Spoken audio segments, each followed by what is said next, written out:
E aí, pessoal, tudo bem? Eu sou o professor Júlio César e seja bem-vindo ao canal Estudando Matemática. Nesse vídeo, nós vamos responder a seguinte pergunta.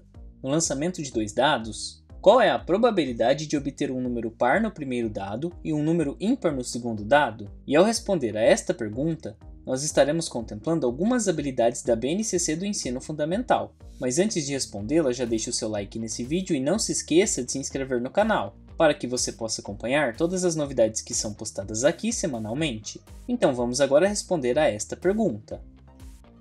Tendo em conta essa pergunta, nós vamos considerar um experimento aleatório no qual nós vamos lançar dois dados e observar quais faces estão voltadas para cima. E nesse contexto, nosso espaço amostral é dado pela imagem que nós temos aqui.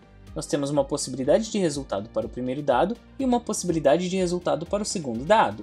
De forma que aqui nós criamos 6 tabelas para diferenciar todos os possíveis resultados que nós temos aqui no primeiro dado, e dentro de cada tabela nós diferenciamos todas as possibilidades de resultados para o segundo dado. E dessa forma nós temos 6 tabelas com 6 linhas em cada tabela, o que significa que nosso espaço amostral possui 36 elementos, dado pelo produto entre 6 tabelas e 6 linhas em cada uma delas. E em particular nesse problema, nós queremos obter a probabilidade de obtermos um número par no primeiro dado e um número ímpar no segundo dado. E como nós temos a intenção de determinar um número par no primeiro dado, nós vamos começar identificando em quais tabelas nós temos um número par no primeiro dado. E essa situação de obtermos um número par no primeiro dado vai acontecer aqui na segunda tabela, na quarta tabela e também na sexta tabela, nas quais, no resultado do primeiro dado, nós temos os números 2, 4 e 6. Isso significa que aqui no lançamento do primeiro dado nós não podemos ter um número ímpar, que é o caso da primeira tabela, da terceira tabela e da quinta tabela, nas quais os resultados eram respectivamente 1, 3 e 5. Agora, voltando para a pergunta, nós queremos obter um número par no primeiro dado e, além disso, nós queremos obter um número ímpar no segundo dado. Então nós vamos analisar essas 3 tabelas que nós destacamos. E nós vamos considerar aquelas nas quais nós temos um número ímpar no segundo dado. E isso acontece quando nós temos os resultados iguais a 1, 3 e 5 no segundo dado, porque nós queremos um número ímpar no segundo dado, o que significa que nós podemos eliminar a segunda, a quarta e a sexta linha, nas quais os resultados do segundo dado são iguais a 2, 4 e 6, que são números pares. E esse mesmo raciocínio nós podemos utilizar aqui para a quarta tabela, e o mesmo raciocínio também vale aqui para a última tabela. E desse modo, nós já consideramos todas as condições que nós temos na pergunta. Nós queremos um número par no primeiro dado e, além disso, um número ímpar no segundo dado. E todos esses resultados que restaram são esses nos quais nós temos um número par no primeiro dado e um número ímpar no segundo. Aqui no caso da segunda tabela nós temos 2 e 1, 2 e 3 e 2 e 5. Na quarta tabela nós temos 4 e 1, 4 e 3, 4 e 5. E na sexta tabela nós temos 6 e 1, 6 e 3 e 6 e 5. E essas são todas as possibilidades nas quais ocorre um número par no primeiro dado e um número ímpar no segundo dado. E com essas informações, nós já conseguimos calcular a probabilidade que nós estamos procurando, que é dada por uma razão entre o número de casos favoráveis e o número de casos possíveis. E aqui nesse caso, o número de casos favoráveis é igual a 9, porque aqui na segunda tabela nós temos 3 possibilidades, na quarta tabela nós temos mais 3 e na última nós temos mais 3, totalizando 9 possibilidades, ou seja, 9 casos favoráveis. E o número de casos possíveis é dado pela quantidade de elementos do espaço amostral, que nesse caso é igual a 36. Portanto, essa probabilidade é igual a 9/36avos, e essa fração pode ser simplificada quando dividimos tanto o numerador quanto o denominador por 9. E na forma simplificada, essa fração é igual a 1/4. E além dessas duas possibilidades na forma de fração, nós podemos escrever também essa probabilidade na forma de número decimal, ao dividirmos o numerador pelo denominador, e nós vamos obter 25 centésimos. E por fim, nós podemos escrever a forma percentual ao multiplicar a forma decimal por 100, e nós teremos 25%. Portanto, agora nós já conseguimos responder a esta pergunta, e nós sabemos que a probabilidade de obter um número par no primeiro dado e um número ímpar no segundo dado é de 1/4, o que pode ser representado também dessas outras maneiras, como 25 centésimos ou então 25%.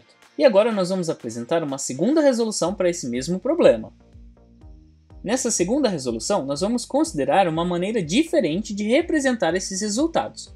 Nós vamos começar considerando que nós queremos um número par no primeiro dado, e tendo essa informação em mãos, nós sabemos que os números pares que podem ser resultados desses lançamentos são 2, 4 e 6. Portanto, no primeiro dado nós podemos ter o número 2, ou o número 4, ou então o número 6. Mas não é apenas isso que nós queremos também um número ímpar no segundo dado. E os números ímpares que nós podemos ter como resultado são 1, 3 e 5. Então, considerando aqui na primeira hipótese, na qual no primeiro dado o resultado é 2, no caso do segundo dado, nós queremos que seja um resultado ímpar. E para que isso aconteça, nós podemos ter o resultado igual a 1, igual a 3 ou então igual a 5. Então, se o primeiro dado é igual a 2, o segundo dado só pode ser 1, 3 e 5, no contexto da nossa pergunta.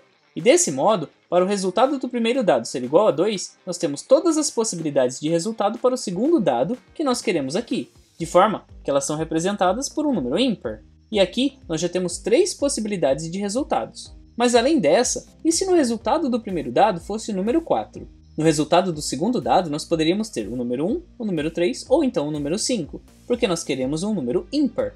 E desse modo, nós temos mais 3 possibilidades aqui, quando o resultado do primeiro dado é igual a 4. Mas o resultado do primeiro dado também pode ser igual a 6, que é um número par. E para o segundo dado, nós queremos um resultado que seja um número ímpar, que pode ser igual a 1, a 3 ou então a 5. E assim nós temos mais 3 possibilidades que se encaixam nas condições do problema. E desse modo, considerando todos os resultados, nós temos um total igual a 9 possibilidades, que representam os nossos casos favoráveis. Portanto, nós já podemos calcular essa probabilidade que é dada pela razão entre o número de casos favoráveis e o número de casos possíveis, que é igual a 36 e é representado pela quantidade de elementos que nós temos no espaço amostral, que é dado pelo resultado de 6 vezes 6, porque nós temos 6 possibilidades de resultado no primeiro dado e 6 possibilidades no segundo dado. E essa fração pode ser simplificada e nós teremos 1/4, mas nós também podemos escrevê-la na forma de número decimal e nós teremos 25 centésimos, e esse resultado também pode ser representado na forma percentual como 25%. E novamente nós podemos concluir que a probabilidade de obter um número par no primeiro dado e um número ímpar no segundo dado é de 1/4. E você conseguiu compreender como nós resolvemos este problema? Você ficou com alguma dúvida em algum ponto da resolução apresentada? Você resolveu esse problema de uma maneira diferente? Em todo caso, escreva para mim nos comentários, assim podemos compartilhar diferentes ideias a respeito deste conteúdo. E não se esqueça de se inscrever no canal, para que você possa acompanhar todas as novidades que são postadas aqui semanalmente. Confira também as playlists que eu vou deixar listadas aqui no final do vídeo. Muito obrigado pela sua atenção e até os próximos vídeos.